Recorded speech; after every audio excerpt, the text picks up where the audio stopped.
I'll just let everyone grab their seats.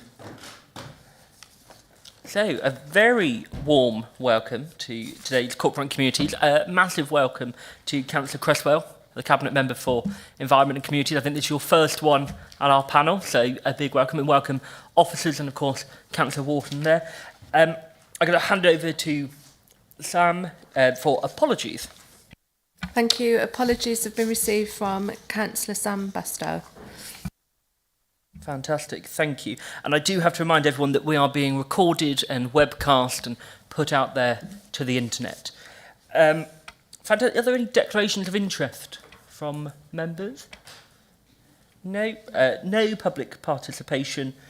Okay, so we're going to kick straight off with our annual update on libraries. So Hannah, I think you're launching on this. Thanks, Chair. Just very briefly, so first I want to say a big thank you for inviting us. It gives us an opportunity to share all the fantastic work that we're doing in libraries. Previous updates have been quite thematic. Well, this time we've tried to include everything, so apologies for the length of the report, but there was a lot to share. One of the things before I hand over to Carol Brown, the Head of Service, that can kind of talk through it in more detail, is to just highlight the important role that public health plays within a library's service. Partly from a funding perspective, we get some funding from public health to support the wider work that we do within libraries, but also support them in terms of the broader health and wellbeing agenda. So it was an admission in the report, and I just wanted to put that on record that public health are a valued partner. So I'm going to pass over to Carol, talk through the report, and then we'll take questions. Okay, the report starts with an update of library participation KPIs for 24-25, and that's really just to highlight service recovery trends post-pandemic. So library issues, library membership and digital borrowing now exceed pre-pandemic levels. And there's also a strong recovery, there's been a strong recovery of library events and event attendees and also active library users. Library visits have plateaued at around 70%, and that's still in line with national trends in the sector. The area that we've seen the biggest drop is in the number of computer users, and that's been consistent since the pandemic, and again, anecdotally, that's a national trend in the public library sector.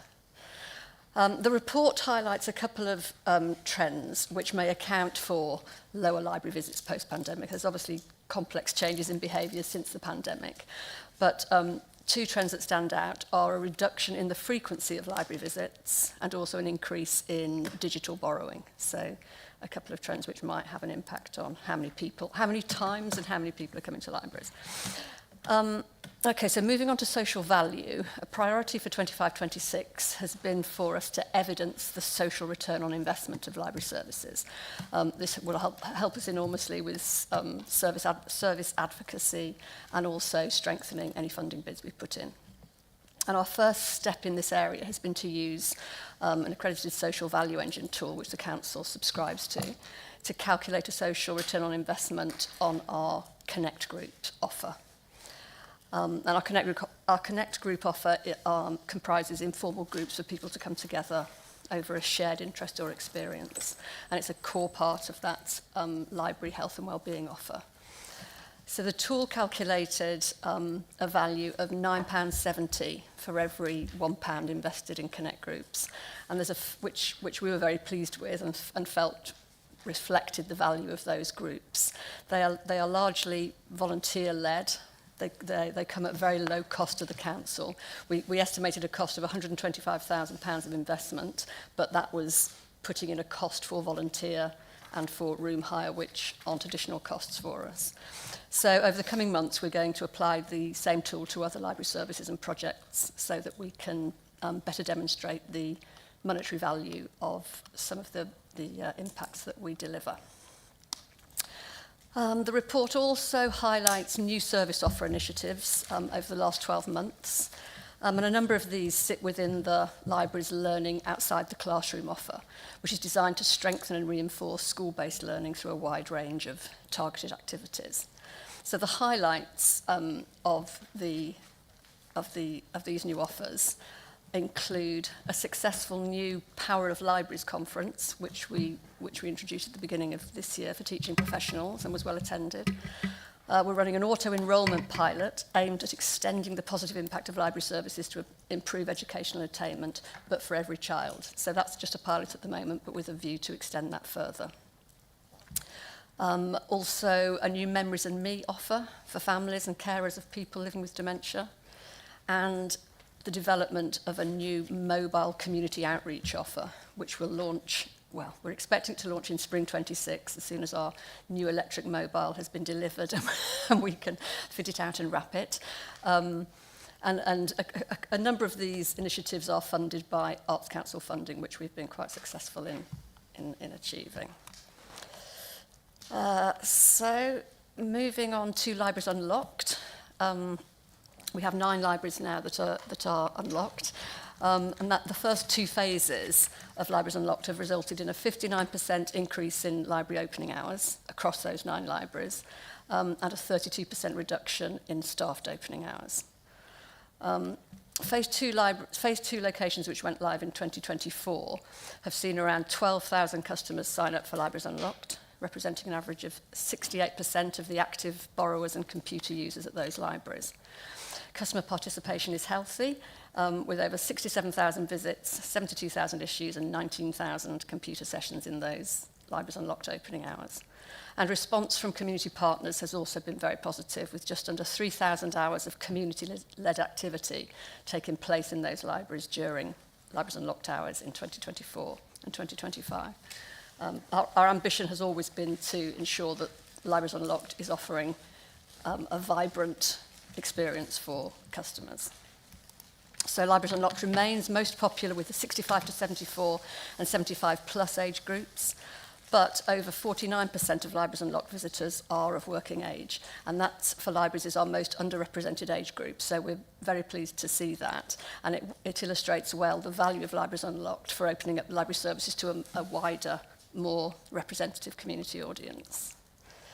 As expected, there has been an initial downward impact on overall visitor levels at those Phase 2 Libraries Unlocked libraries, but we expect this to recover over a 2-year period. That's what we've experienced in Phase 1 and what other library authorities have experienced. So a third Libraries Unlocked implementation phase was approved in March of this year. And Tembury Library went live in August, although I have to admit that it's been temporarily suspended whilst a new automatic door is installed, which is extremely frustrating. But Redditch Library actually has gone live today. And we are in talks with Woodrush High School. We've had successful talks with Woodrush High School, and we've started feasibility work at Withall Library for Libraries Unlocked. However, progress at Bewley Library, Hagley and Alf Church, they are still delayed by quite long ongoing lease and contract negotiations to get that right. And finally, work is in progress to refresh the current library strategy, which runs to the end of December 2025. So a new needs assessment is being produced alongside a review of our performance against the current strategy. And work is also being undertaken to update short-term strategic objectives or strategic priorities of our key library stakeholders. And this will all inform a short-term refresh of the library strategy to shape the direction of the service over the next 2 years, 26 to 28, whilst a new local government structure is decided and implemented. Crumbs. Fantastic, thank you. That's such a great and positive report, I think. And well done to Redditch. What a great day today to be launching. Before I launch over to our members, I'm just going to go to the Cabinet member. So, Councillor Creswell, is there anything you wanted to add? Any commentary on that report? Thank you very much, Chair. No, I've got nothing specific to say. I mean, you know, we're always working to expand libraries at the moment, and we're actively, you know, trying to engage with the community, and I'm working with Hannah on a specific proposal to try and expand one of the libraries. So it's all good news so far. Thank you. Fantastic. Councillor Wharton, anything from you? No, fantastic. I will go straight over to our panel members then. Councillor May, straight in. Thank you very much indeed, Chairman. Good afternoon, everyone. A really good report. heartwarming to see what is happening outside a library, because as we know, libraries aren't all around books. If I could just start off with my first question being table 3, please, Carol. What does the figure in the brackets denote, please? Because you've got Redditch 1.4. Return on investment. Thank you so much. I thought it might be, but I didn't want to actually preempt it. Okay. So in terms of this middle section, which is Bewdley, Withall, Hagley and Alvechurch, when do we anticipate those will get over the line? And then my next question is, so what is the strategic approach for libraries? Are we still receiving the £1 million public health funding into the library sector? And what do we anticipate in the next 3 years will be our key strategic purposes with those monies, with the outcomes as well, please? Thank you. So I'll answer the second point first. So yes, we are in receipt of the public health funding still. Libraries absolutely meet the public health wellbeing objectives, and I know that the service is currently being audited and will feed into that. In terms of the strategic objectives going forward, we're at that point now where we're reviewing everything that we've done previously, and as part of the new strategic development, we will develop further objectives. My take on that so far is that it will be an extension to what we currently do, bearing in mind that libraries are absolutely more than just books, and we provide a wealth of opportunity for Worcestershire residents to come into a library or even to kind of benefit from library services, whether that's connect groups and all of the things that Carol has mentioned. So I expect it to be a continuation, but there is work to do on that. In terms of the first point around those 4 libraries, the only one that we have got some assurance of is Woodrush, so Withall Library, that we would be pursuing that. The other 3 are still in negotiations from a lease perspective, so I can't answer that in terms of timings, etc. It may well be that they don't happen in terms of Libraries Unlocked, but they are still in the kind of phase 3 developments, so watch this space from that perspective. Fab. Councillor May, have you got a follow-up? No, I think I'll come back later on, but thank you very much for those answers to Carol and to Hannah. Exciting times with the world of opportunity. Thank you. Fantastic. Yeah, I'll go to Councillor Bales and then Councillor Cross. Thank you, Chair, and good afternoon, Council. And thank you for the report, extremely thorough. It shows a lot of progress has been made. However, and that always comes, doesn't it, however, with it. New to this council for the last 9 months. However, I've been a councillor at Bromsgrove District Council for 2.5+ years. 2.5 years ago, you did present to Bromsgrove District Council Libraries Unlocked. And at that point, a number of issues were raised. First was Alvechurch Library was part of a PFI scheme, which seemed to come of part of a surprise to yourselves, and you said that you would go back, have a look at that and look at the arrangements and come forward. Also, we did raise a number of issues regarding consultation with the staff, certainly at Alvechurch Library, where at that particular time members of the council or whoever it was went in, did some measurements, told staff they were going to Redditch, and that was it. So consultation, we made a point there, was not particularly the best, and we would like to see that improved. So there's a number of questions regarding that. One is, what are the extra costs for the PFI? Have we undertaken that work? And secondly, have we improved on the consultation process?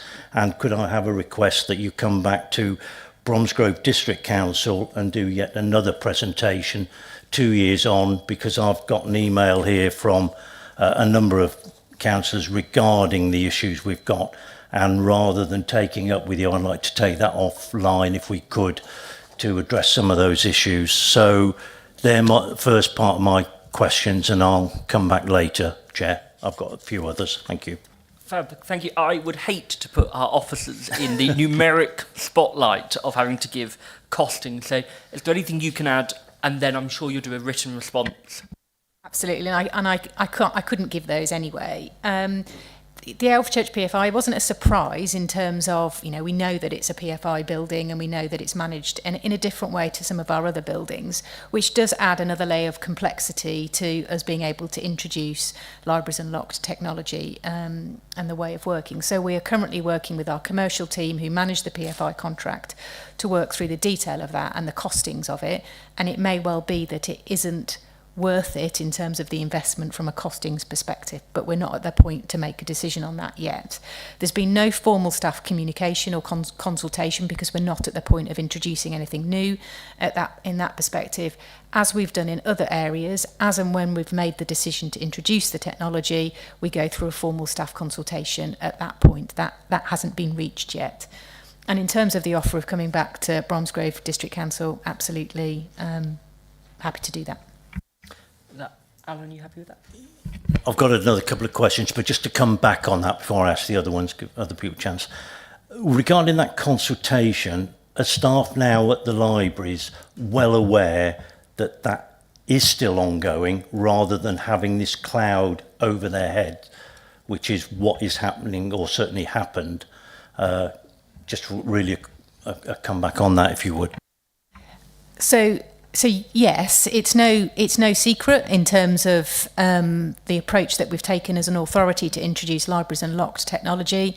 They will be part of a staff group that have gone through consultations for other areas. It hasn't been particular at Elf Church yet because we've not done it yet, but we've done it at Redditch and Tenbury and on the other libraries that we've introduced that technology into. So it's no surprise that is still on the table, but we're not at the formal stage yet.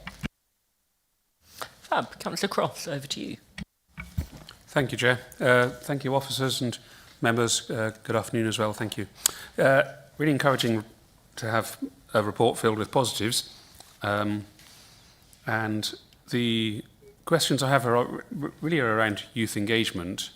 In page 5, paragraph 24, I note the new strategy is needed because the current strategies can be ending, in December.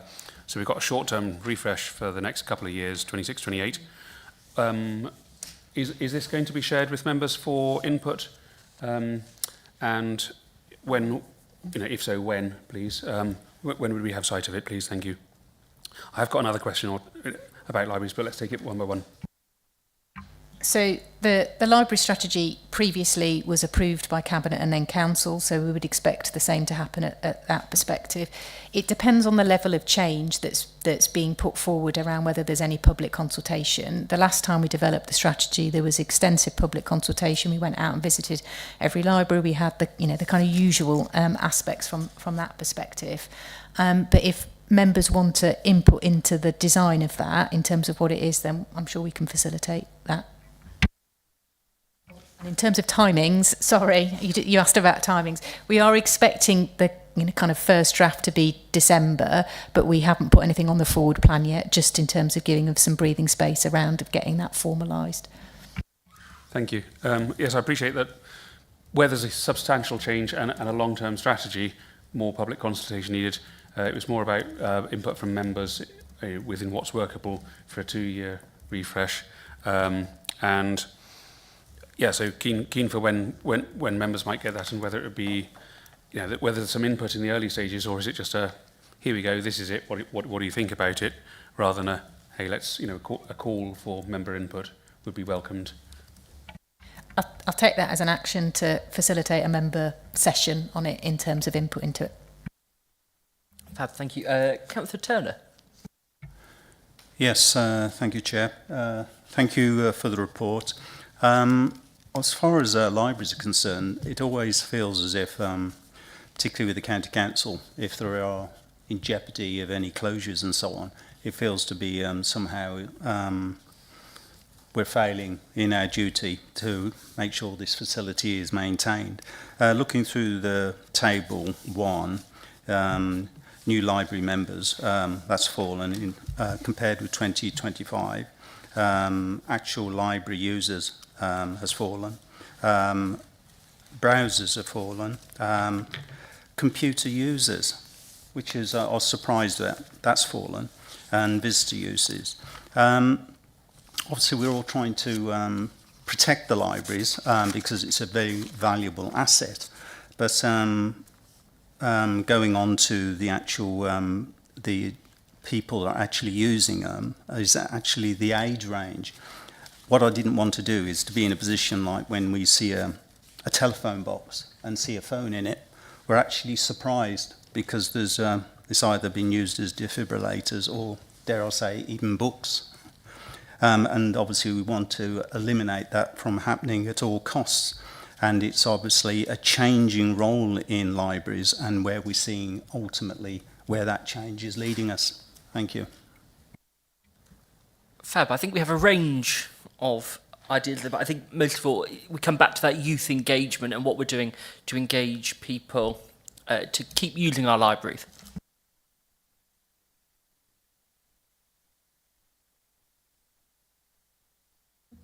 The library service doesn't, from what I can remember without the table in front of me, doesn't underrepresent young people in general. So we do represent young people. We've worked quite hard at developing an offer which appeals to them, and a lot of that is around providing both support with studying and education. So we have a study happy offer, which we've developed in partnership with the University of Worcester. In fact, it's their offer that we've extended to school pupils as well as university students. So we have an offer there that's looking at their well-being in studying and preparing for the next step in their lives, whether it's learning or a job. And we also run work experience programs and volunteering programs and offer that kind of activity as well, which is well received and well taken up. We had a record number of young people volunteering for the Summer Reading Challenge this year, where they stand in, and young children who are participating in the Summer Reading Challenge talk about their books to them. So that's received well.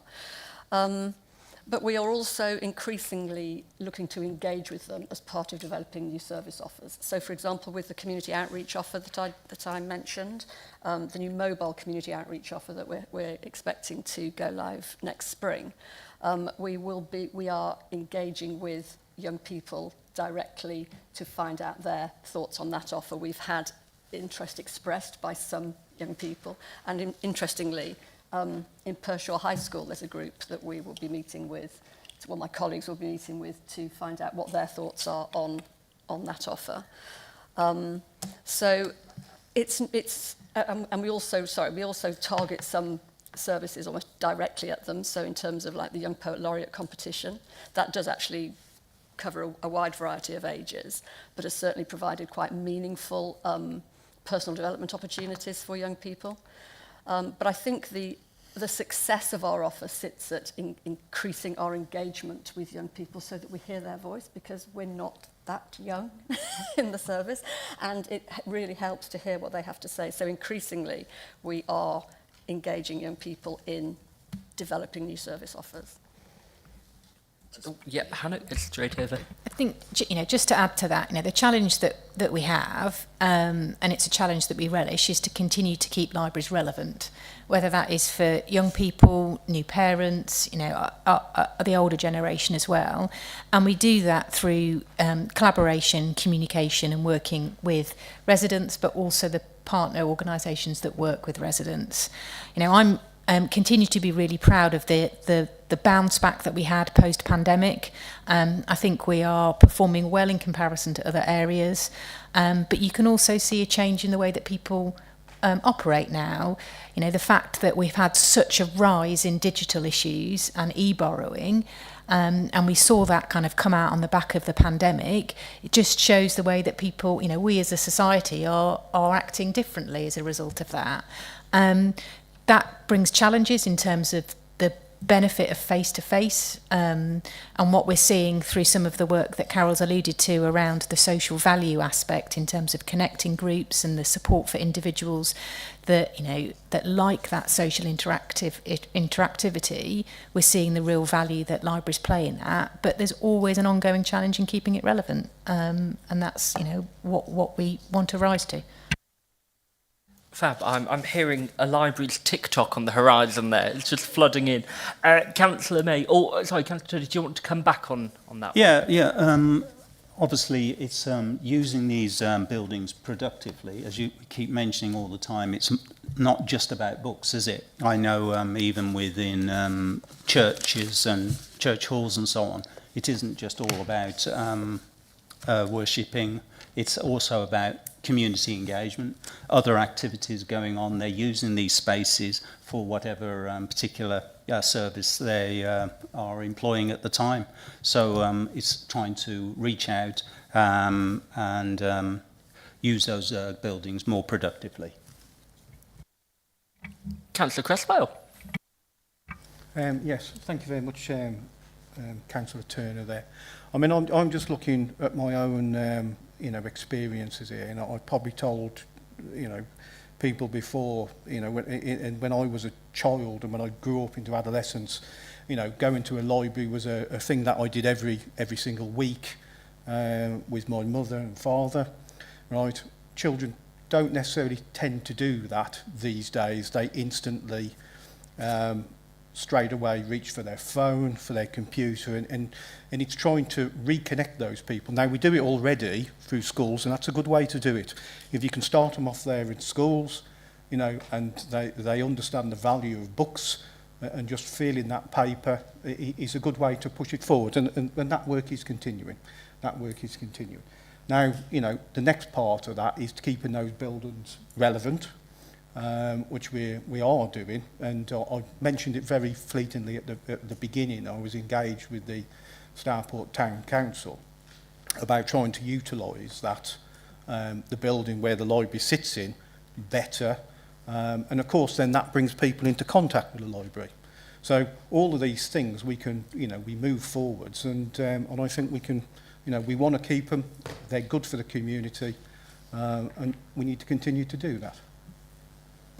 Fantastic. And I think a firm confirmation that libraries are going absolutely nowhere. So I've got Councillor May on my list and then Councillor Cross. Thank you very much again, Chairman. So the libraries that I have a strong connection with are Hagley and Bromsgrove. And Hagley, absolutely inundated, half-term craft session, turning people away because the young people, we couldn't accommodate them all.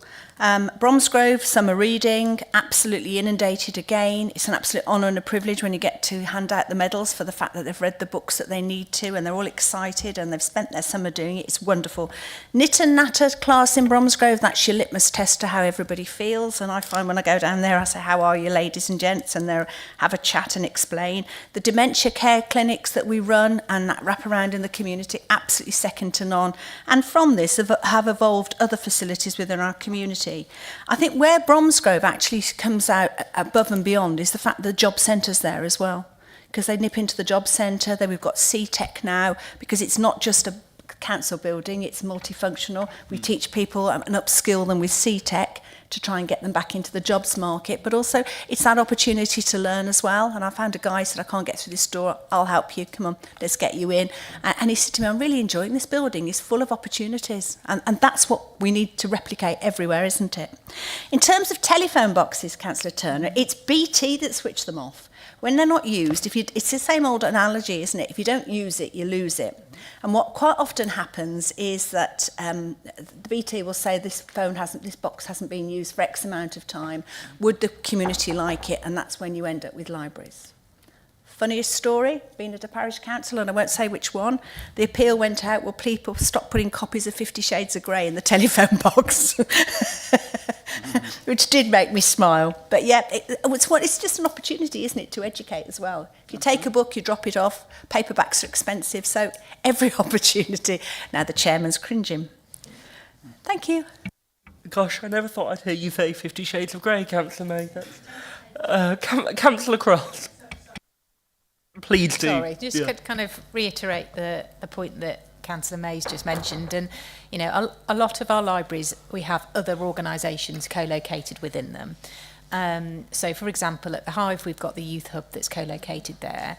And whilst a young person might walk into the library to go to that particular service, the fact that there are other services and other opportunities available to them, it's a win-win situation. So, we're always looking, and Councillor Creswell has kind of alluded to the conversations at Stourport, we're always looking for opportunities to co-locate with other organisations to kind of enhance the footfall, but also to kind of increase the opportunity for residents as well. Councillor Croft. Thank you, Chair.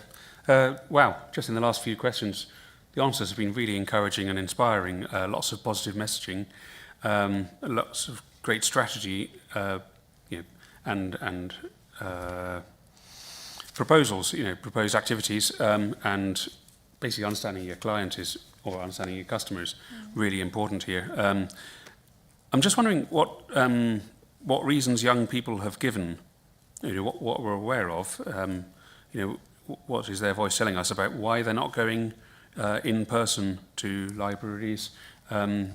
Is that perhaps actually linked to how people move in areas in terms of how is our public transport? Are there other factors? I've just been really interested to hear.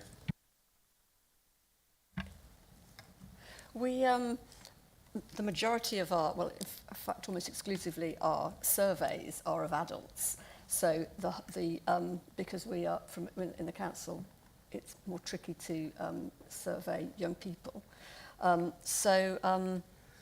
that is why perhaps their voice is not as well represented in our survey results. So we have a better idea of what's going on in the adult on the adult side of things. But that is absolutely why we need to engage with them, because we are able to have those face-to-face conversations with them. And we have, for Libraries Unlocked, we have surveyed young people. In fact, every time we launch Libraries Unlocked, prior to doing so, prior to agreeing the hours or identifying the hours, we engage through the schools with young people to find out the hours that work best for them. And we also ask them what new services they'd like to see, so we take the opportunity to try and get as much information as we can. So I do think it's an area that for us to remain relevant, as Hannah says, that we need to ramp that up a bit, the direct engagement with that younger audience, to make sure that we're keen, because we have not got that much evidence at the moment as compared to adults. I think just to add to that, we're lucky within Worcestershire. We've got 21 libraries and 2 library links, and so there's a good network of libraries across the county, but they're not in every community. So the relationship that we have with schools is really important, because that's the inroad from into education. The research says that it's best to do that at an early stage, so Key Stage 1, Key Stage 2, and get them in early. So that's why we're focusing our auto-enrolment pilot on that particular age group. But, bearing in mind that will lead to other things. So if we can work with our school sector when we're increasing our offer in relation to schools to engage with children from that perspective, and then grow that from there. Can I just add also that I'm sort of like talking for the service as a whole, but at a local level, there absolutely is activity going on. I know in Droitwich, for example, because I've been told fairly recently, that the manager there engaged with young people to understand how they wanted to see the young people's area in the library change. How can that become more appealing to them, and has made some changes that have moved the young people's library upstairs, given a bit more space for themselves. So there is engagement happening on a local level, but not so much on the survey side of things. Chair, thank you. Yes, that's really good to hear. I mean, so the desire to hear young people's voices, and just to sort of make the point that us, we councillors are very keen to help within this process, because it's demonstrated that there's really good outcomes, good return on investment here. It's good social investment as well. It's good opportunity to reach an otherwise quite hard demographic to reach.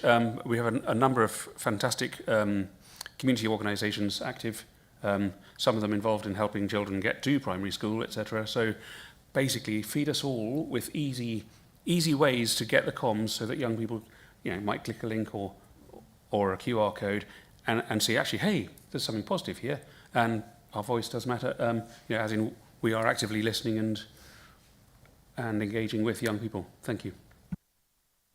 Great, absolutely, we'll make that happen. Fantastic. Councillor Bales, I have you next. Thank you, Chair. Just like to echo certainly what our fellow councillors have said. Of Church Library is actually in a school, and it caters for people from, or children from 5 up to the elderly, even older than me. So it's great. I've been there and engaged with them, and I've been fleeced a couple of times with money to buy loads of things from the craft fairs we have there. So it's a brilliant service, and certainly keep it up, and it is a big community service. That's one thing. Just 2 questions. One is just briefly on 21, item 21. It's been delivered just under 200k in staff savings without the need to make redundancies. I assume, though, there is a reallocation of staff costs with that. That's the first question. But the most important item for me is number 6, where we've got a drop in frequency of library visits and an increase in digital borrowing. Now, clearly to me, that seems there's something different balance we had before.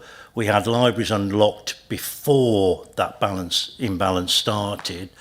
Do we need to go back and revisit what our programme is, what we're doing, what we're trying to achieve, and is there a cost element with that, or can we save some monies with that by going digital? So there's a bit of a question now about that imbalance and going forward. Whilst we've got a scheme going forward as we have, has that now changed because of COVID and the imbalance we're now seeing? So thank you for that, Chair.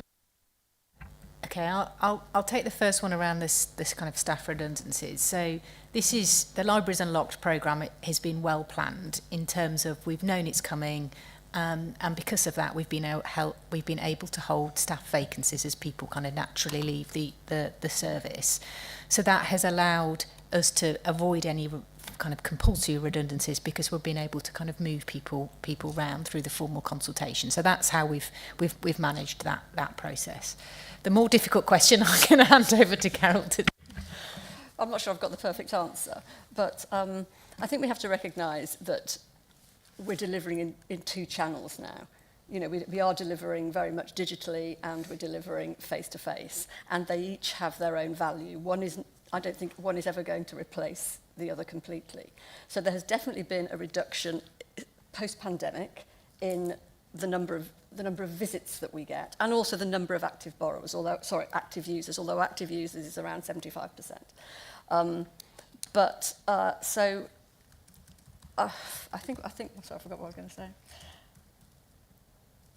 We need to, the Libraries Unlocked initiative, whilst it wasn't put in place specifically in response to that sort of like drop in visits, it has kind of like addressed our costs in response to it in a way, because if you look in those staff costs, it's staff savings that we make in Libraries Unlocked, and we've pulled our staff costs down. Our staffed open hours have come down by around about 30%, and our visitor numbers are down by about 30%. So whilst there wasn't a cause and effect there, by focusing on transformation and doing things differently, we are kind of addressing that change. I'm not sure if that's what you were getting at, but you know, and we can do more with that. We can look at different ways of responding to the fact that that there are fewer visitors and more digital visitors by putting more resource into building our digital offer. But the value of libraries as face-to-face community facilities, I think, shouldn't be underestimated. I think we need to make sure that we're managing them cost effectively, and we should have our eye open for that at all times. But the extent to which we now have achieved that libraries first kind of approach, whereby other services within the council and the community come to us to either host their events, to work with them, to deliver their events, to help them develop activities, is testament to the fact that outside libraries they're very much seen as that staffed face-to-face service point, which has real value. I think, sorry, just to add to that as well, there are other services that are, council services that are delivered through libraries. So, for example, because, as we move into more of a digital world, someone may need some support in accessing those digital services. So we've got a group of staff at Library Customer Advisors that are able to help people to apply for their blue badge online, etc. And we want to continue to be able to do that. So, it kind of goes back to the point that I raised around the challenge of keeping libraries relevant, and adapting the way that we deliver our services and continuing to kind of be an offer for others to come and deliver through, whether that is by training the staff that we directly manage or by co-locating with us. And that's ongoing. And there isn't a kind of definitive answer to that. It's about how we kind of keep the conversations going and alive and rise to that challenge. Fantastic. Yeah, Councillor Turner. Yes, thank you, Chair. Looking at Table 2, engagement, as far as the age bracket is concerned, 2.4% for 15 to 18-year-olds. So it's obviously a bit of scope for improvement as far as that is concerned. I just need some clarification. Normally on popular publications, I know particularly where I live, our nearest library actually comes under Dudley. And if it's a popular publication, it may only have a certain amount of copies if we're looking at physical copies. And obviously you normally have to wait months and months and months before you can get to loan that particular book. As far as the younger element is concerned, reading clubs would be a very positive measure in order to get people to engage.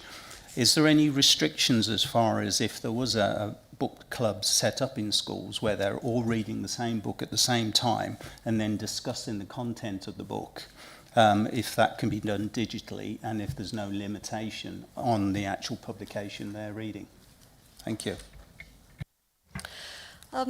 As far as digital books go, e-books goes, we have, I'm not sure quite when, perhaps a couple of years ago rather than a year ago, we now have access to some titles which we have unlimited access on. It's not actually completely unlimited, but it certainly covers all the people who want to borrow it, because sort of typically before that there's only a few copies. And whilst we have processes in place which mean that when we see there's a big demand, we can respond to that with digital stock, not so easily with physical stock, obviously, because there's a long delay there in ordering books.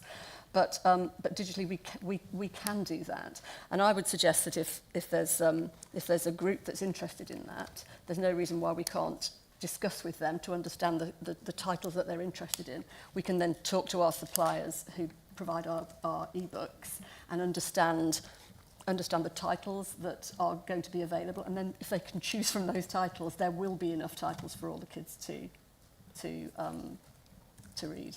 So. Yeah, there's definitely scope there to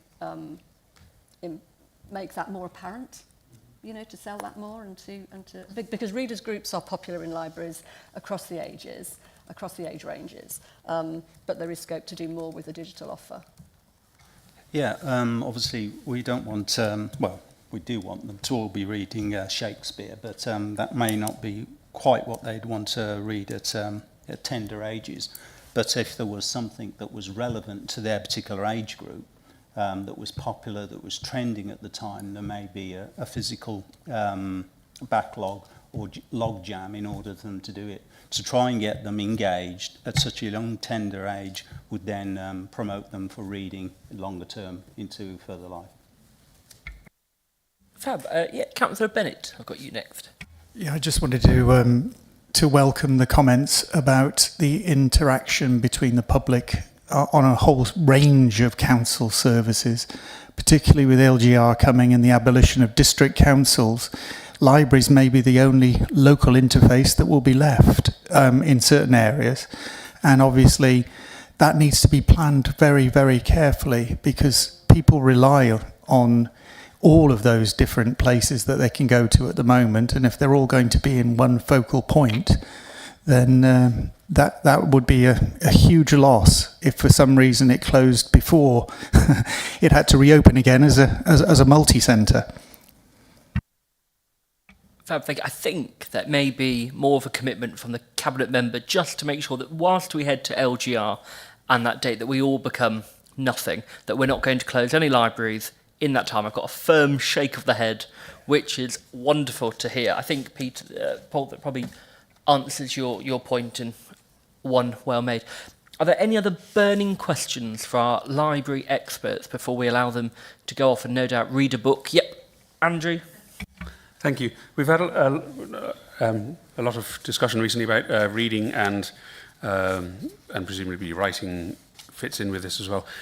So just understanding paragraph 17 on page 4, that our strategy includes a good focus on engaging with children with reading and writing difficulties, for whom books, etc., may not be the good way to learn, and so use of other learning resources, that's the one. So sparking interest, because an awful lot of education, mainstream education, hinges first of all upon gaining the skills of reading, and then you do the interesting stuff. And that doesn't, as we all know, that doesn't work for all people. So just an assurance that actually, obviously beyond just books, but actually further engagement of people who are hard to reach, particularly within the community outreach element. That's where I feel that that's heading towards. And you know, if you could just confirm or advise otherwise, thank you. We're working in developing the offer, for the community outreach offer. We're working with Children's Services and their schools improvement team to identify schools where there is greater need. So this is where the relationship that the library service has with other council services as well as community services is critical to making sure we're getting the best value out of the council's investment in libraries, because otherwise we're just doing something nice, whereas, well, we're obviously doing more than something nice, but you know, the value, the real value comes from understanding what the tapping into the rest of that knowledge that's in the council to make sure that we are delivering what the council knows that we need, other, you know, specialist parts of the council know that we need. Just to add to that, so tend not to use the term hard to reach. It's more about the kind of underrepresentation, and the premise around the previous library strategy, or it's currently the current library strategy, the one that we're refreshing, was all about being libraries first and thinking libraries, and a lot of that was premised on us working in partnership with organisations that are working with communities or groups or age groups, etc., that are underrepresented from a library's perspective.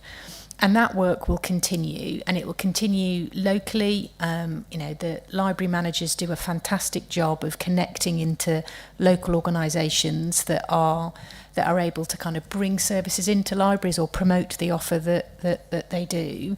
They're really well connected individuals, and know who local organisations are. That continues, and say it's always a challenge, but it will continue as part of the strategy refresh as well. Thank you for correcting my poor terminology as well. Shows how every day is a learning day, and I obviously need training as well in terms of how I can be more effective and help. But so what's important is the desire expressed for us members to help. So train us, use us, and nudge us. Thank you very much. Fantastic. If there's nothing else from the panel, I will do a quick summary of where we are. So the first one, obviously, there's going to be a conversation between Councillor Bales and yourselves away from this meeting. We are very keen to be involved in the strategy briefing at the earliest possible moment. And as Andrew said, just any comms that you want us to share far and wide. I didn't hear a no to a TikTok, so I'll put that over. Are you offering? If you join me, I will always do one. But yes, I'd like to thank those of you for the library's update. That was very helpful. So I think it's only Carol that's leaving us now. I don't know, Councillor Cresswell, if you were staying for the budget or if you are free.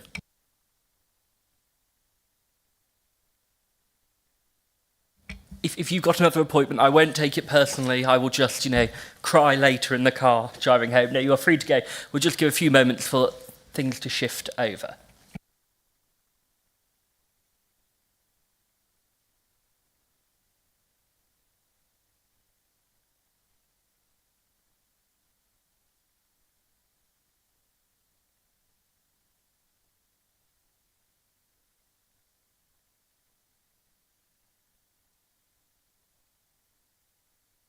Fantastic. Thank you both. We now move on to our performance and in-year budget. I think, Dave, as ever, we will launch in with the wonderful world of analytics. So over to you. Thank you, Chair. Hello, everyone. And actually, Chair, just following on seamlessly, hopefully, from what Carol and Hannah have been presenting, I could just put a couple of bit of statistical flesh on a couple of the things that were mentioned. So summer reading challenge, which of course a lot of it, I'm going to justify this on the basis that it was taking place in Q2, but we just went into Q3 with a confirmation of the final figures, but backing up exactly what Hannah and Carol said, the overall figure there. There were 3,293 children that started the challenge, and of those, 2,431, 73.8, completed. They read their 6 books, and that's our highest completion rate since, ironically, the last year before COVID, so 2019, when it was near enough 75%. And of the figure, the usual split with summer reading challenges is usually around sort of 55 to 60% of those will be girls and boys filling the remainder. It's 57-43 was the split this year. So it's much in keeping with, to say, with previous years. And then there was a little discussion on and it is mentioned in the performance report as well, but just to go back on what we were saying about the digital offer, how that's grown. Obviously the number of titles has grown. We've been offering e-newspapers since 21-2.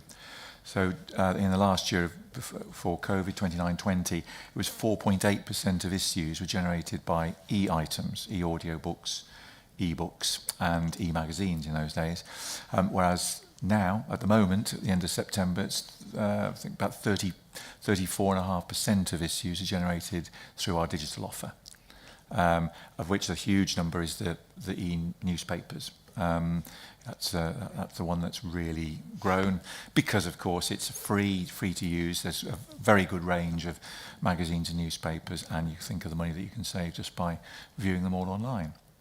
So that just sort of backs up really what we said about the increase in the digital offer and how that's taken up. And then the last bit, Joe, really was in terms of, as I mentioning about the summer reading challenge, but I think the Wi-Fi, the usage in libraries, it's very tricky for any local authority really to monitor the Wi-Fi usage in libraries because, again, that's free in all of the libraries. So one of the main reasons over the years that the number of computer users has gone down locally and nationally is simply that obviously there's increased usage of portable, our own devices, and so the percentage of the available time that's used in libraries nationally has dipped to about 20%. We're a little bit above that, so that's the main reason for that change, I think, in computer users anyway.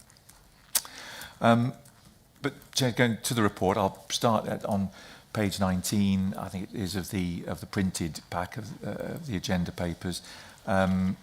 It's talking about library visits and issues. I won't go over again what Karen has rightly said in terms of our visits figure, but April to September's figure was just a little bit down on the figure from last year, April to September last year. I would still think, though, that we will end up the financial year with a visits figure of about 1,800,000. It'll be a little bit above last year, I think. And October is always a very busy month for libraries, and it was this time around, obviously with half-term events and all of the Christmas events that'll be put on at all the locations as well. And the Hive had some very good figures in the middle and towards the end of the month. For example, it benefited hugely from the Bridges of Light event in Worcester, where on both of those days they saw about 2,000 visits each day, and a lot of those were in the period from 6 till 10 o'clock, with the Hive's late opening, of course. I won't go over again really the extra bit that was in there about the digital issues. Safe to say, as I say, that that proportion continues to increase, and really it's e-newspapers risen hugely, and over the years e-audiobooks have overtaken e-books. I think it's probably the mobility, isn't it? You can do a lot of other things whilst you listen to an e-audiobook. An e-book is something that you're more stationary when you're reading it. But as I say, the figures that continue to increase there, and again it's always around the range of the offer, the number of titles that are offered, but also magazines and papers as well.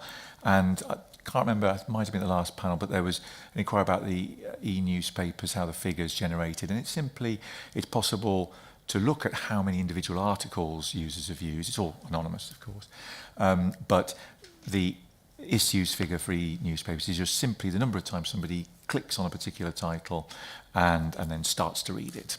So that, in the same way that if they were taking a physical copy of a paper out of the library, it's counted the same way. And that's a sort of industry standard, as it were. Just carrying on, Cheb, with a little bit down, staying with communities, if I may. The museum's information that follows on in the pack directly on page 22. Very little change from April to September last year. Only 165 fewer visits in the first 6 months of this financial year compared with the previous one. But I think there's the build-up that they will have in their events up to Christmas, and the especially at the start of next month with the Christmas at the Castle type event. And with that, I think it's worth saying, probably would have seen, but last week there was a lot of good coverage in the local press about the gaining of the whole of the Hartlebury site, including our partners at the Trust, for the gold accolade from Visit England. And that accreditation, it really focuses on the quality of people visiting, what they get out of it, and particularly well scored. It's things like site layout, the cleanliness, safety, information that's given access, and also what scored particularly highly was 98% rating for the welcome and the knowledge, and that was given by both staff and volunteers at the site. So the whole thing to do with the accolade, yes, it covers a lot of things, but that was what was picked out, I think, particularly in the overall assessment. And with museums, we always look at the percentage of the visits there that are generated by children, and that covers obviously the school groups that visit, but also children visiting in family settings. And it works out this year, April to September, about 17.7% of the visits made, all visits were by children, and that's up 13.4% was the figure for April to September last year. And also, if you then add in, Carol referenced outreach for libraries. Museums have outreach activities, usually liaising with schools, some of them just over the border, so some in like Dudley, Halesowen area, Stourbridge. And for them, if you add up the school pupils engaged with, so visiting Hartlebury as part of a school group, or we going to the school, as it were, that was 931 pupils were engaged with by the museum service in the first 6 months, and that's of this financial year, and that's up 35% from the figure of 689 for the same 6 months last year. They've had a few more outreach visits this year. And then trundling back down, I'll carry on as it were, Chair, into the last couple of bits in the communities area, and that was countryside standards achieved. Rachel Datlin highlighted last time that there was a slight dip in the April to June quarter, went below the 85% of the site standards achieved, mainly on the back of one of the sites, a large sort of littering problem, which the tidy up of that, plus the usual rota of inspections and repairs, looking at things like signage, any safety issues that visitors highlight or that are identified by people working for the service. It's seen us go back up there, so the countryside standards back above their 85% target. And of course, there's still inspections and a variety of activities that go on during the winter months, when, okay, perhaps site usage might come down, but obviously then that there potentially could be more issues developing in the winter. And then on bikeability, won't focus too much on it in the simple sense that the July to September quarter, that's the latest for this report, it's obviously a huge swathe of it is where the schools are off.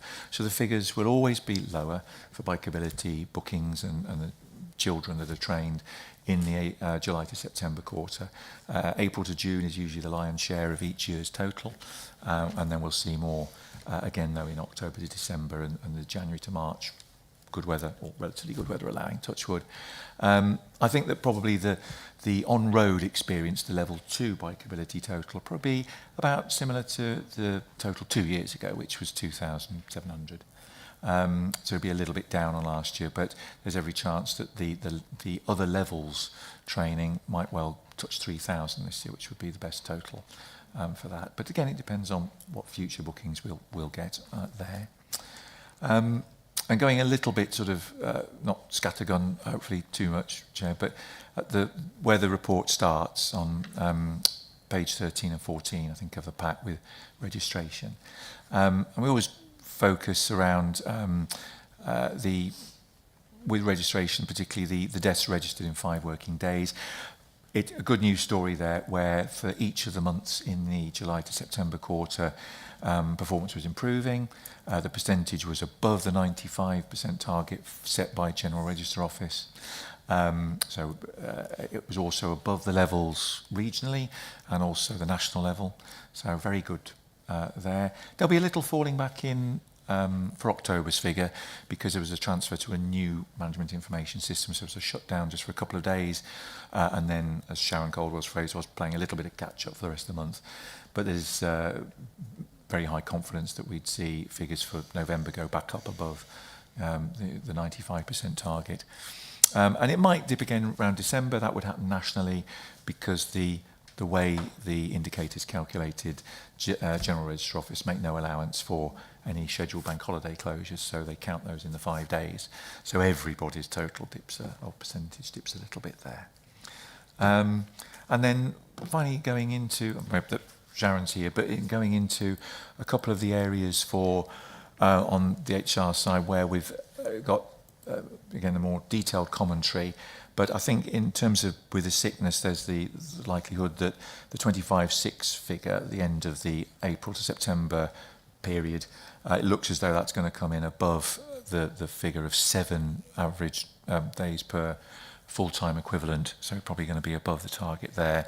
Although there were some indications, the July to September quarter figure, the average per full-time equivalent was down on last year's, but the number of days, I think, lost was actually up in terms of short-term and full-time, long-term sickness. And then there's other elements we've got in around the staff turnover rate, where I think it's, again, it's one where at the moment it would be determined as deteriorating relative to the same period last year, and possibly there again to the target of 14% for the financial year. But hopefully as well the split, I think we had the request at the last meeting to try and get the graphs back out, so we got short-term and long-term showing and not showing all the cumulative graphs, which was my fault originally, and they didn't make as much sense. So hopefully the layout of those graphs is a bit easier on the eye, a bit more informative as well for the panel. Fantastic, Dave. Thank you. Before we, because I know, and Sharon, I'm very sorry here, I know they're going to launch in with some HR type questions, but I will just double check. Is there any questions specifically for Dave on anything other than HR, sickness, staffing? Yeah, Councillor Turner. Yes, thank you very much indeed. You mentioned Stourbridge, and you mentioned Dudley as well. And I know Dudley used to have a museum and art gallery that was actually closed, and everything was moved down to the archive. And it's not dissimilar from what we were talking about earlier as far as libraries are concerned, and the change of use of these particular buildings and the use of them. Obviously, the old museum and art gallery was really probably hard to maintain, hard to staff, and so on and so forth, and needed modernising, not really fit for purpose.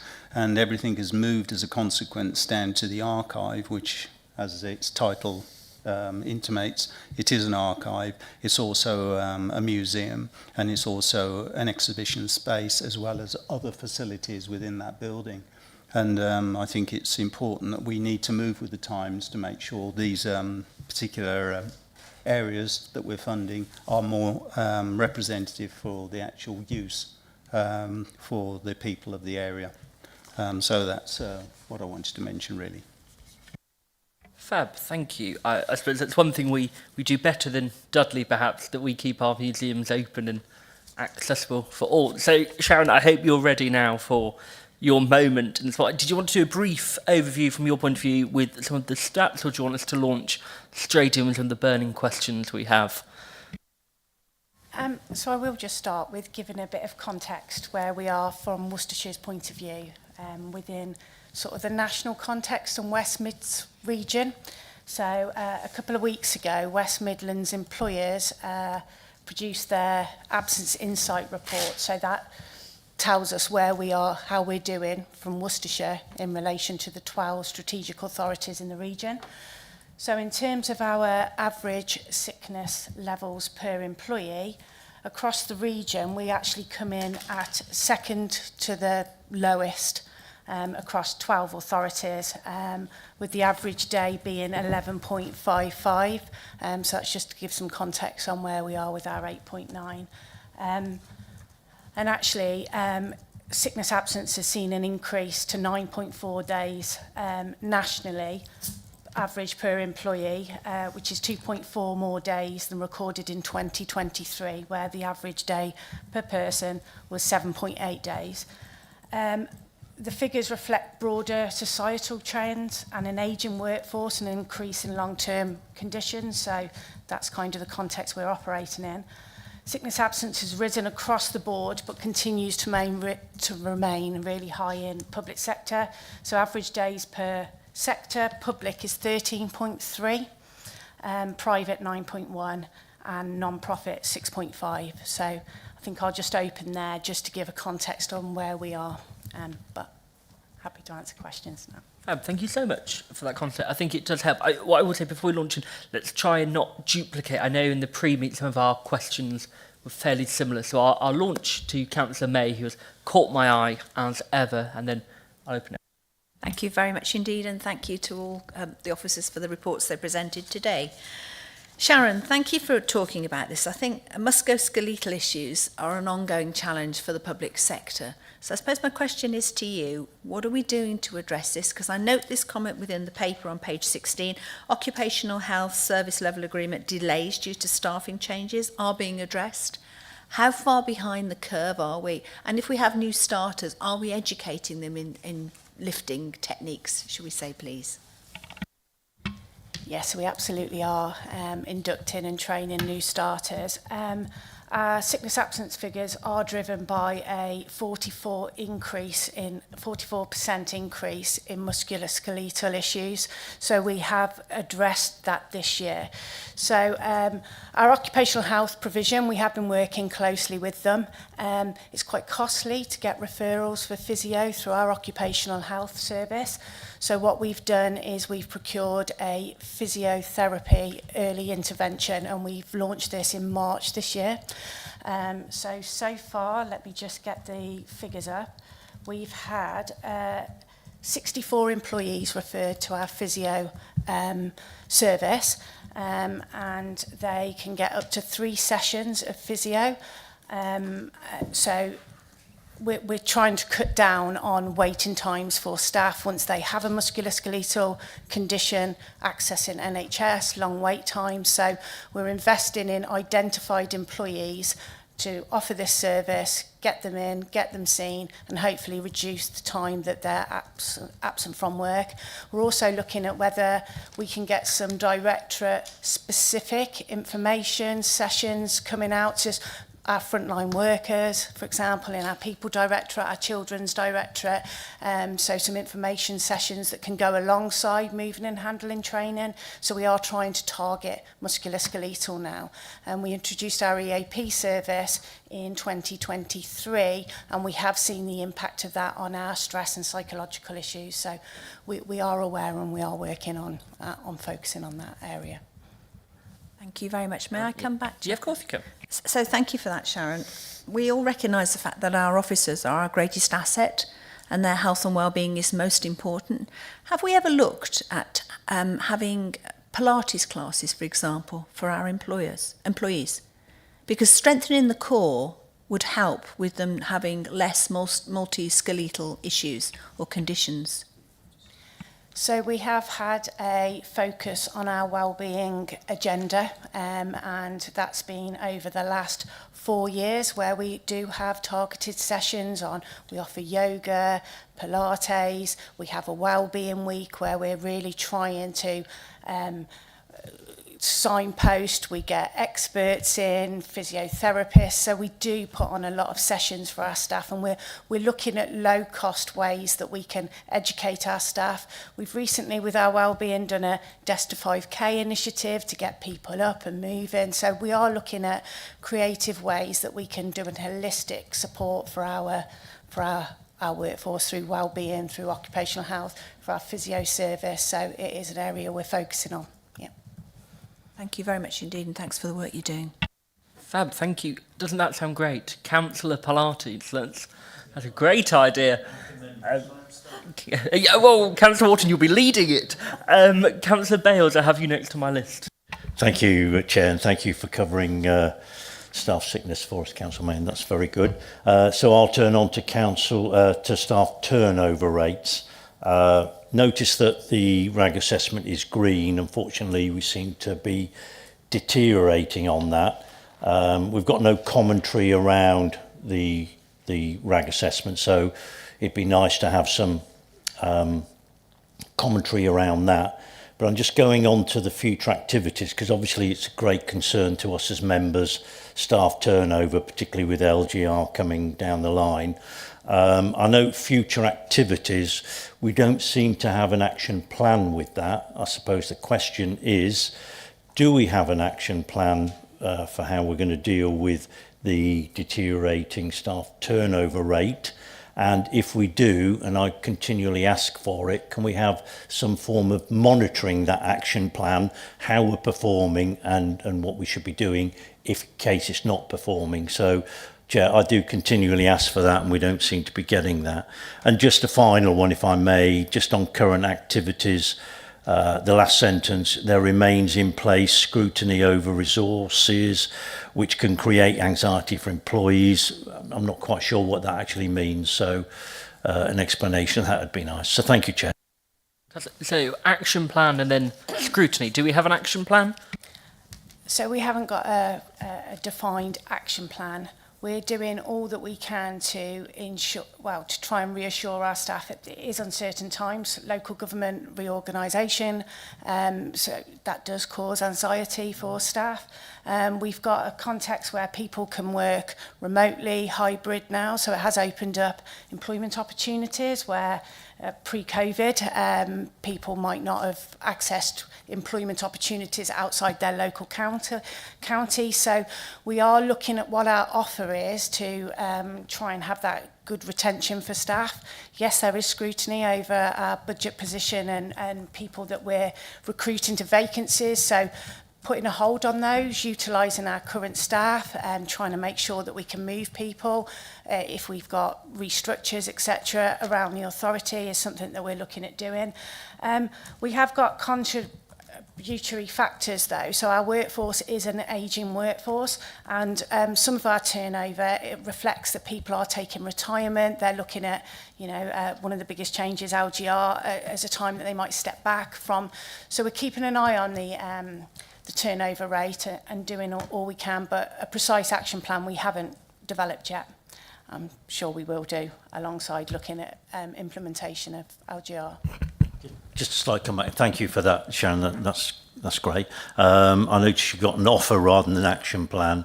Is it possible then, Chair, to see some form of what the offer is, and is that being successful? So, we need to keep on top of that. If it is successful, great. If it's not, then do we move on to something else? So thank you for that, Sharon. Fantastic. Councillor Cross, I have you next. Thank you, Chair, and thank you, Sharon. Really encouraging to hear what we're doing to help our, in some ways, one of our highest costs in terms of resources, but also our most valuable resources. Questions about averages and percentages can always be a bit tricky. Have these been, perhaps, to what extent have these been thrown by a few outliers, let's say, in terms of who have been off sick for a long time? And sort of similar, you mentioned LGR, have we got any kind of handle or figure as to the impact of LGR looming affecting employee or staff morale? I'd be really encouraged to hear what the picture is, and then obviously, second part is how we can help address these. I was going to give Sharon a break. I thought I'd got through an overview and scrutiny meeting without talking about LGR, but we didn't. It's a really good question, and any form of change, whether that is an internal restructure to a massive local government reorganisation, is going to cause anxiety, because there's change from a staffing perspective. I think we're getting past the chapter of submitting business cases, and that will get done this week. I think there'll need to be a pause and reflect to understand what the next stages are in terms of implementation. And as part of that work, there will be a lot of conversations taking place with staff, because it's important that they feel part of the change, are able to inform it, drive it, own it, etc. So watch this space from that perspective. I've given you a break, Sharon.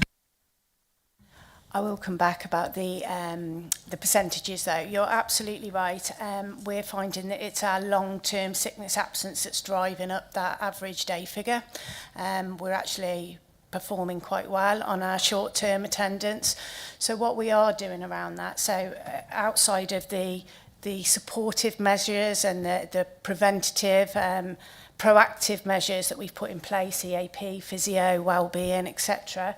What we are looking at doing is actually dedicating some HR advisory support, and that's going to be 2 HR advisors that proactively manage all of our sickness cases.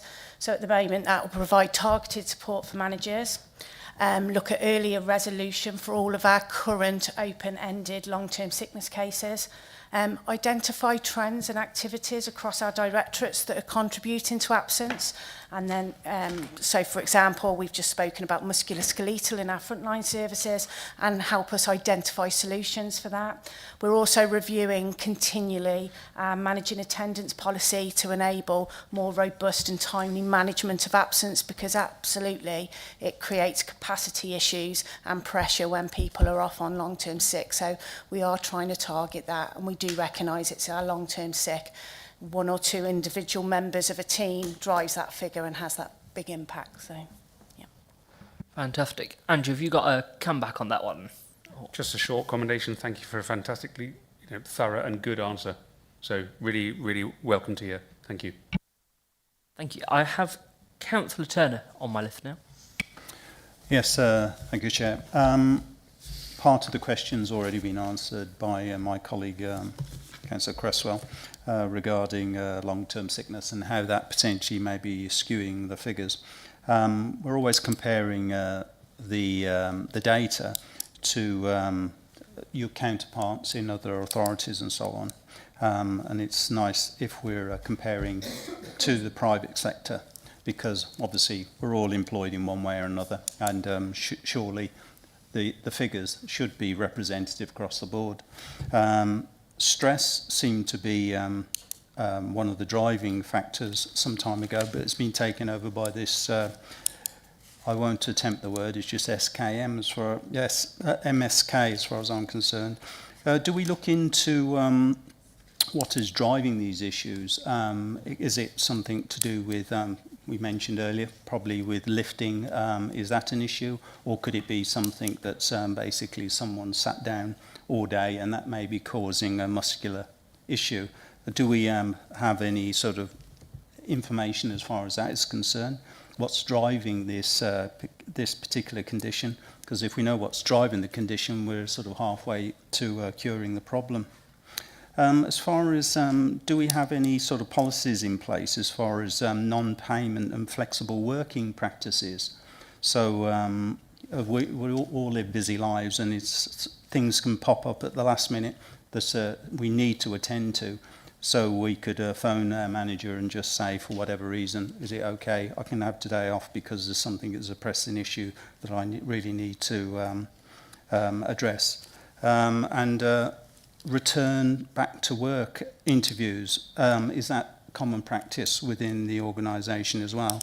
Because I know certainly within the private sector that is, any form of illness or absenteeism, you have a return to work interview with your manager. I wonder if you could answer those questions for me, please. Thank you.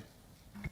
Fantastic. Yeah, over to you, Sharon. Thank you. Okay, I'll go through them. If I do forget to come back on a question, please let me know. So, first of all, the musculoskeletal. Obviously, a large proportion of our workforce work in our frontline directorates, where they are undertaking jobs that involve moving and handling. So, it has always been an issue. The training that I've just mentioned, the physio, and it's a recognition that that workforce is predominantly female, and it's a predominantly older workforce, so that in itself, females of a certain age tend to have issues with musculoskeletal, bone, etc. So we recognise where those are, and we're trying to do support around that. So we've got a menopause at work support programme that we've rolled out. So we do know what the driving factors are, and we're trying as much as we can to support those issues.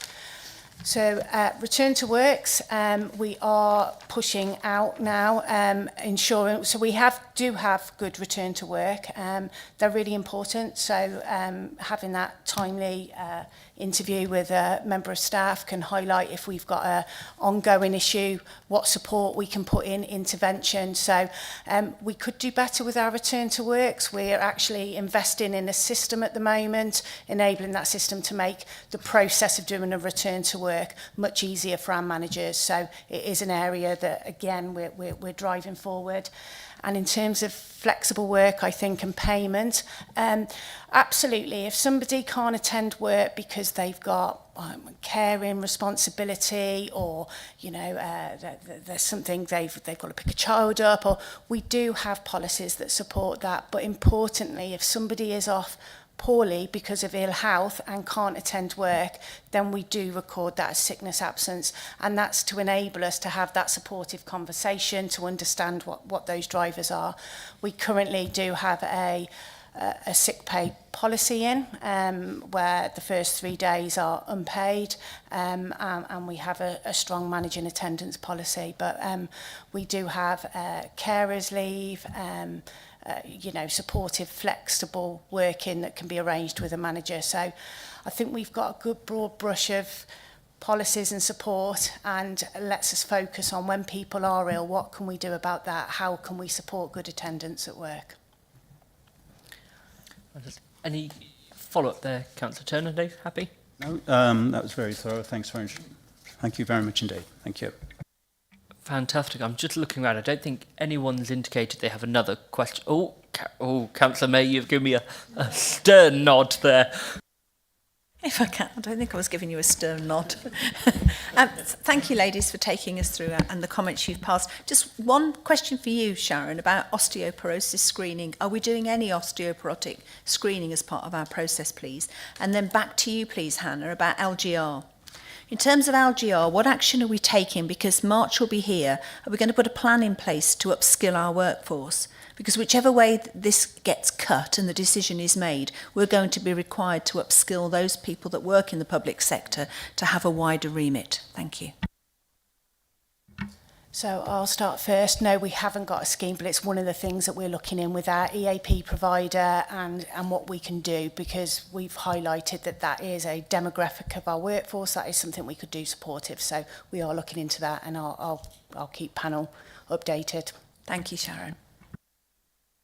And then kind of the LGR point, I think it's a really important question. I haven't got an answer to that yet. I'd like to say yes, and this is what we're doing, but we're in the process of kind of working that through, and that needs to be through conversations that we have with district colleagues as well. So we're looking at having that, so watch this space from. Thank you. Well, if you talk to Bromsgrove colleagues, the instruction from myself as the leader of that council has been to upskill the workforce, so that any gaps they have in their knowledge or abilities, we enable them to be upskilled, so that it's a workforce of the future. Thank you very much. Fantastic. And on the note of skills and knowledge, thank you for sharing yours with us. I think we are reassured. The HR queries that we've had for a couple of meetings, I think we've counted those. So those of you that aren't staying for the budget side, you are more than welcome to leave us. If not, I will hand straight over to Steph, I believe, who's going to give us a glowing financial picture, I'm sure. I'm not quite sure what colour it's glowing, but I'll try not to be too colourful. You've got a set of slides this afternoon which gives you the Q2 position compared with the Q1 position. And as you'll see within the set of slides, overall there's not much difference, but there is a slight shift towards the overspends being more in the services and more of an underspend in corporate services. So what's happening is adults and children's social care together are showing an increase in their overspend between Q1 and Q2. We are seeing a slight underspend, bigger underspend at Q2 than in Q1 on some of the back office and support services functions, as well as our corporate items. We are still not using the level of reserves that we predicted at the beginning of the financial year due to a reduction in the use of our contingency budget. So overall, we've got contingency that's not being spent the whole amount of. We've got corporate services that are underspending, but that is predicated on an overspending position in the services for adults and children. The budget still has 33.6 million of exceptional financial support and 11.3 million use of reserves. So the main focus at the moment is maintaining services within budget, or for those services that are overspending, trying to reduce those overspends and hopefully come to a position that's a more improved position by the end of the financial year, and to continue the trajectory of delivering our £12.5 million savings. Moving on to page 34 in your printed pack, but slide 6 in the slide pack of my slide numbers. Reserves, what we have done and was approved by Cabinet a couple of weeks ago was to transfer some of the unallocated, uncommitted reserves from their individual reserves into the finance risk reserve to help to focus on the resilience for this local authority going forward into the second half of the year and also into next financial year. So Cabinet has made its approval to transfer 6.5 million. So that will go into the finance risk reserve to help our overall position. There's a couple of questions at Cabinet relating to, well, there's quite a lot of money in there for children's services, that being transferred from children's into the risk reserve, but half of the overspend is predicated on children's services overspending. So in my head, we are using the grant in the right way, really, to fund the overspend on children's. Slide 7 gives you what we're expecting the year-end forecast use of reserves by the end of the financial year to be, which is 72.5 million, which is a drop of around 21, use of about 21 million during the year. Some of those reserves usage may slip into future years. They're committed, but they may slip. So, for example, we're expecting to use some of the reserves to purchase new vehicles to support a reduction in repairs and maintenance costs within E&I. We know we've got to go out for re-tender on our waste contract. So we've put money aside for that. All of that might not be spent this financial year, but it doesn't mean that we won't spend it in the next year or the year after. So in previous years, people have said, oh, well, you said you were going to have a balance of 72. You've got a balance of 82. What went wrong? It's not that it's gone wrong or indeed gone right because the figure was bigger. It's just that we haven't quite spent all the money that we said, but we will in time. So high needs. We've had a major conversation about high needs at Cabinet and also at full council, where you had the external auditors talking about the statutory recommendations, so I won't go over that one again. And the capital position, we've spent 39 million at the end of Q2 on a capital programme of 159 million for this financial year.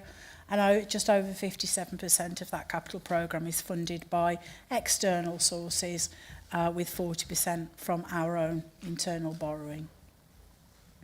So that's the overall position for the County Council in its entirety. I'll just quickly go through some key factors about the areas under the remit of this panel.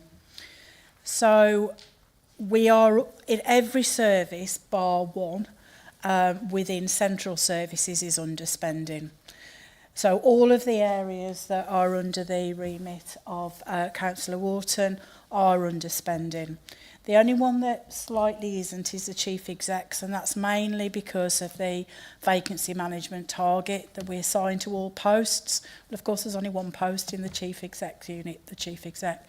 So if that post isn't vacant, we can't make the vacancy management target. So it's pretty obvious that's going to be an overspending year. But we do make sure that everybody is treated equally, even if it is the chief exec. So all of those areas underspending. When I said all of them, 22 on HR and OD, but corporate complaints is within the same team. So one offsets the other. So Sharon's breaking even overall on that area. So the areas that I've talked about, the below the line, I call them, so slides 14 onwards, the below the line entries. This is where we fund our capital programme, it's where we hold our contingency, it's where the whole organisation services are run from.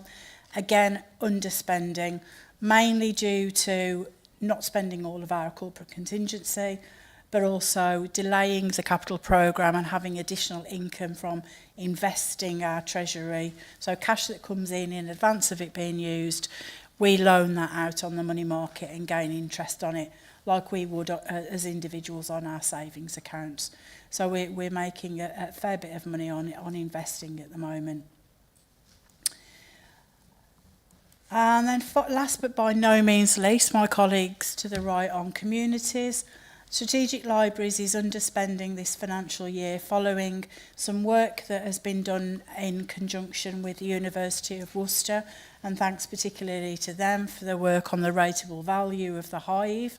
And we have won the case for a reduction in the rateable value of the Hive, which means that our rates that we have to pay to Worcester City is less. Apologies to Worcester City on that one, because the income they get will be less, but obviously the payment from us to them, including the payment from the university, is significantly less. So overall, the County Council has been successful in that rateable value review.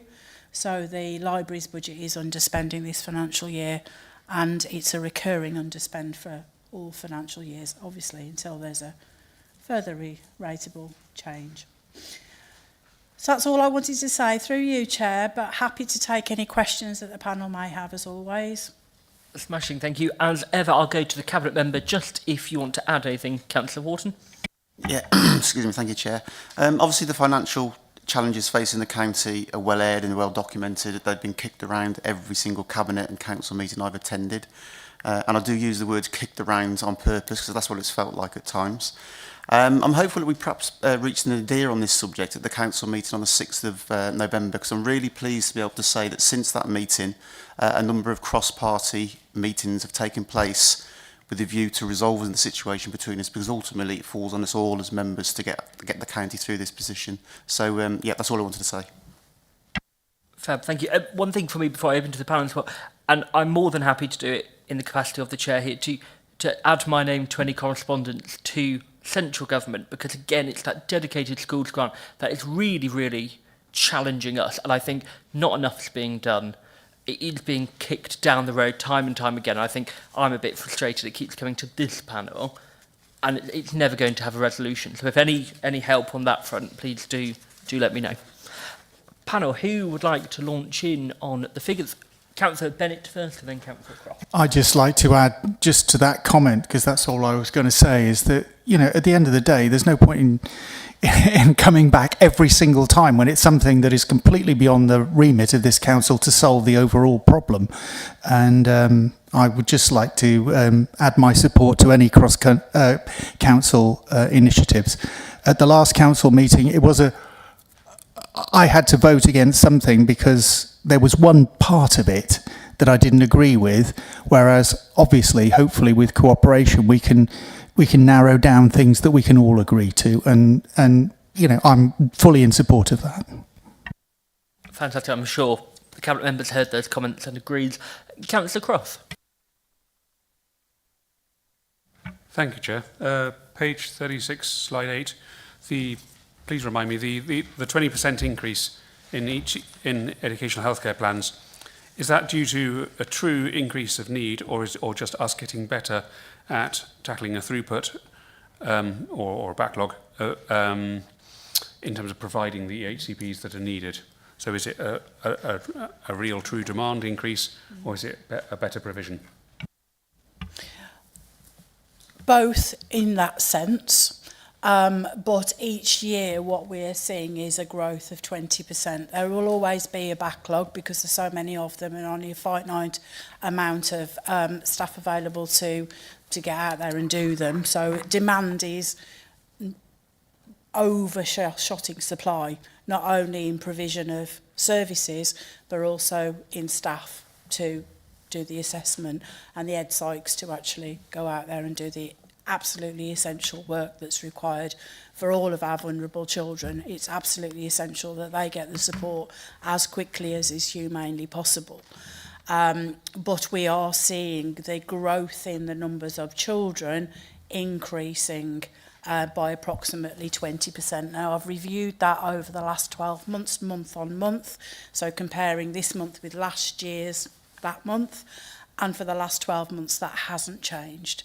Every month it's 20% more than the same month the previous year. So in my opinion, it's demand, because backlogs will always, there's no more staff doing them, so the backlogs are never really going to be resolved unless there's more staff. So in my opinion, it's demand.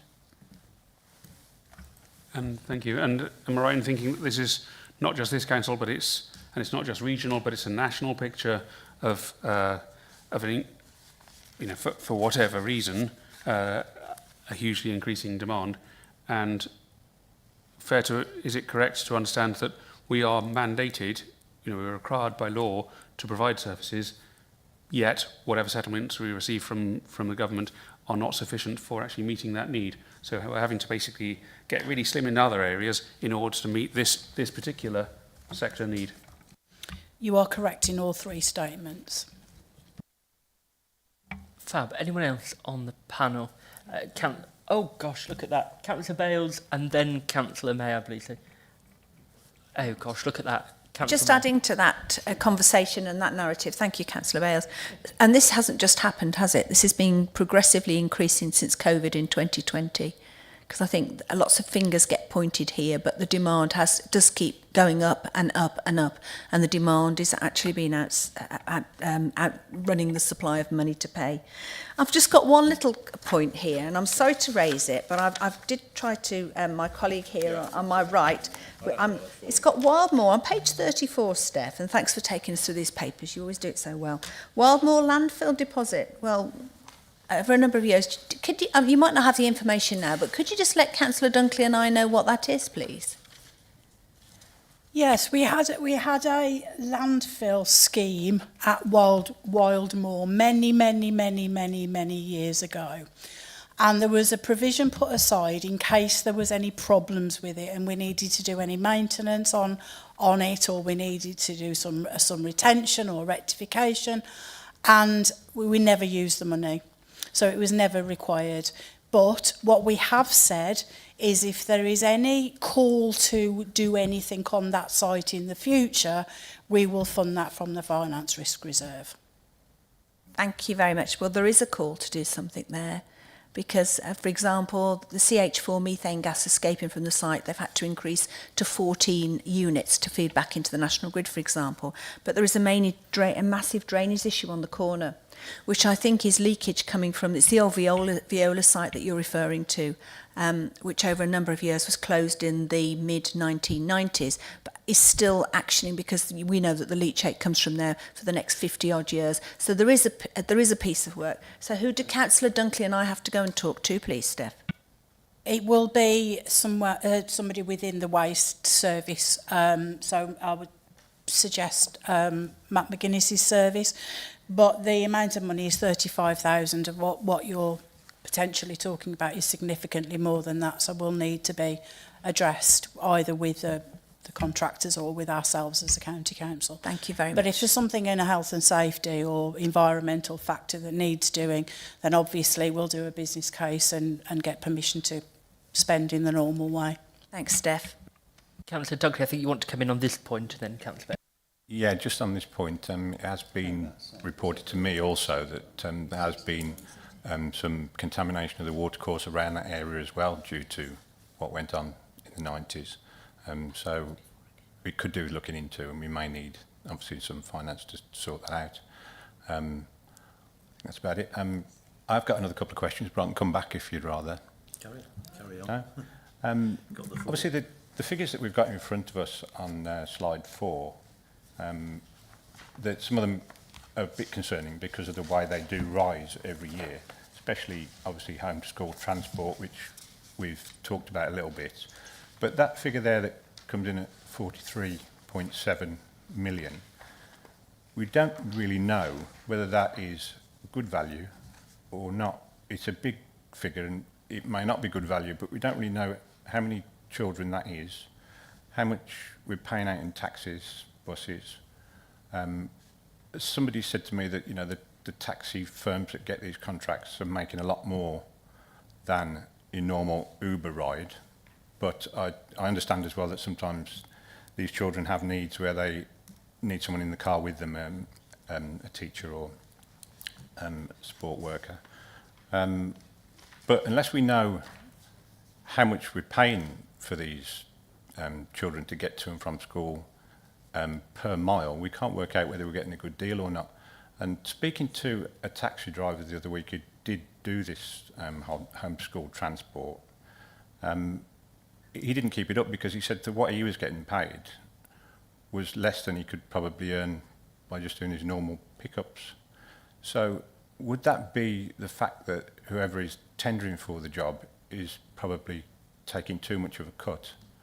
And could there be any way that we could sort of look into that and sort of try and cut out the middleman a little bit? Because this taxi driver said, well, he can't just come to the council and tender. He has to go through another company.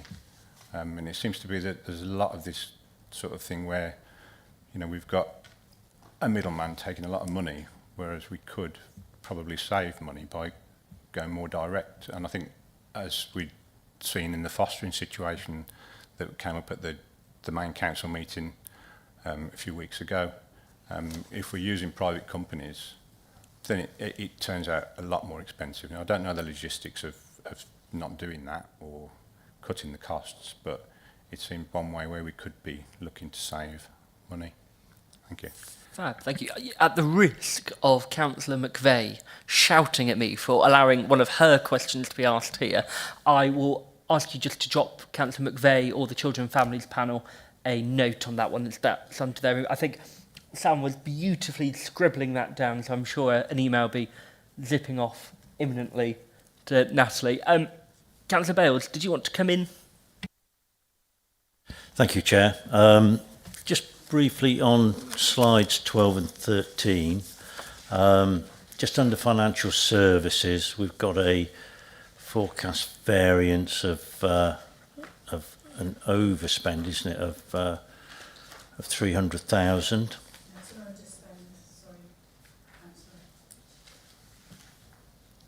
Sorry? It's an underspend. It's an underspend. It's an underspend. Okay. And just on that then, because we've obviously got a on slide 13, reason why, is that why we're going to have to recruit into Q4 to deal with the few pressures in the services?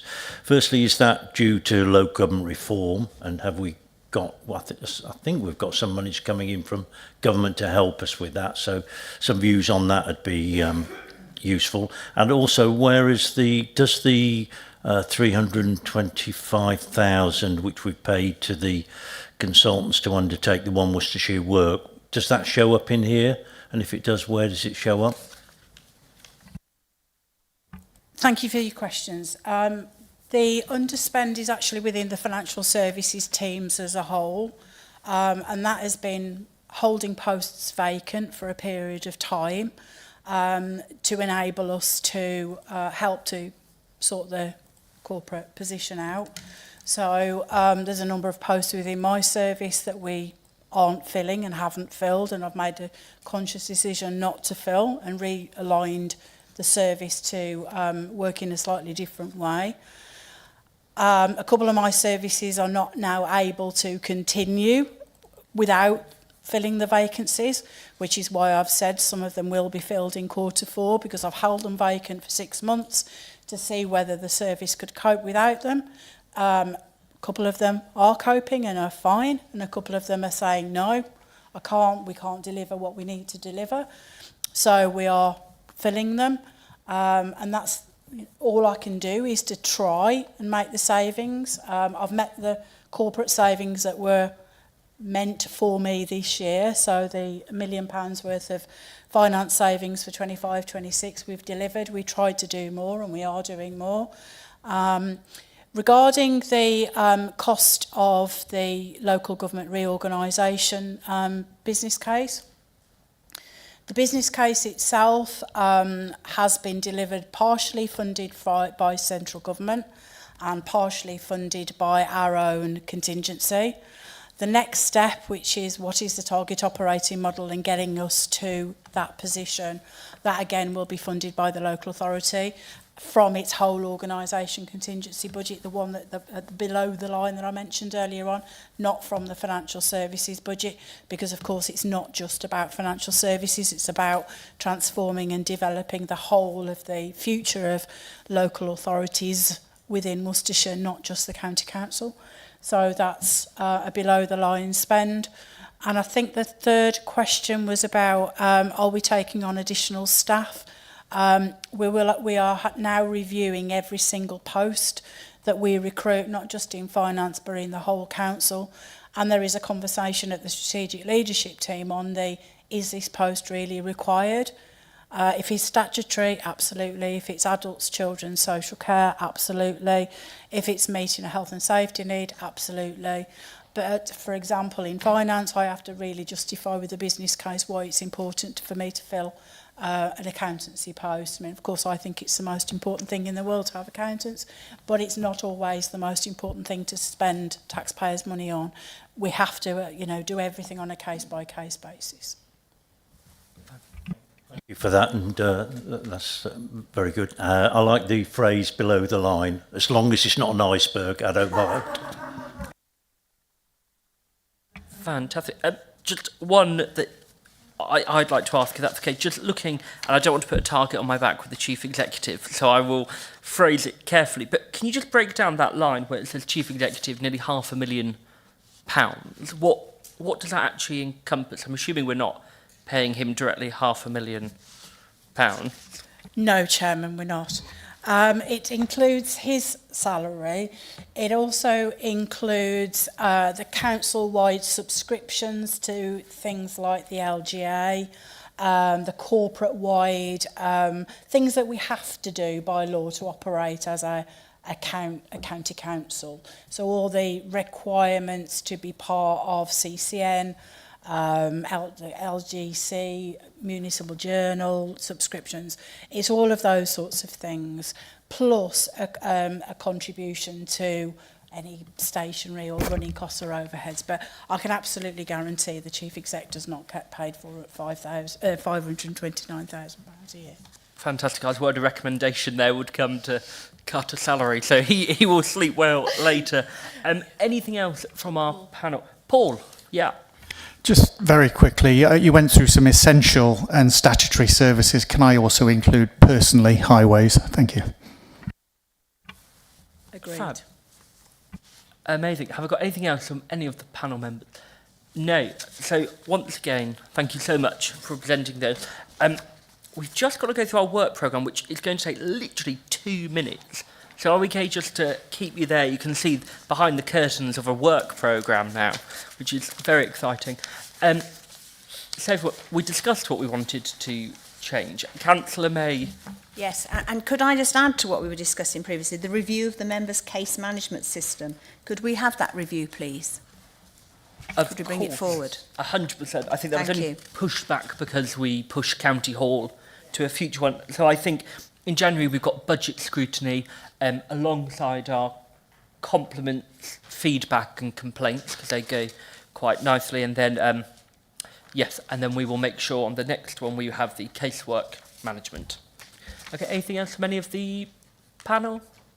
I would like, if nobody else is going to raise their hand, Worcestershire volunteers, I think that their contribution and how we recognise it. We've got over 60,000 carers, for example. I think we need to work through actually how that will impact, particularly with LGR. Thank you. I think that's really important. I think if we programme that to when we know what the bid has been accepted, it'd be good to give us future, and maybe even some guest speakers or a little visit to a group. I'm looking at Sam there to perhaps arrange something. Thank you so much, everyone. It's been a wonderful panel, and have a great Christmas. This is the last one before the new year. I know. Gosh.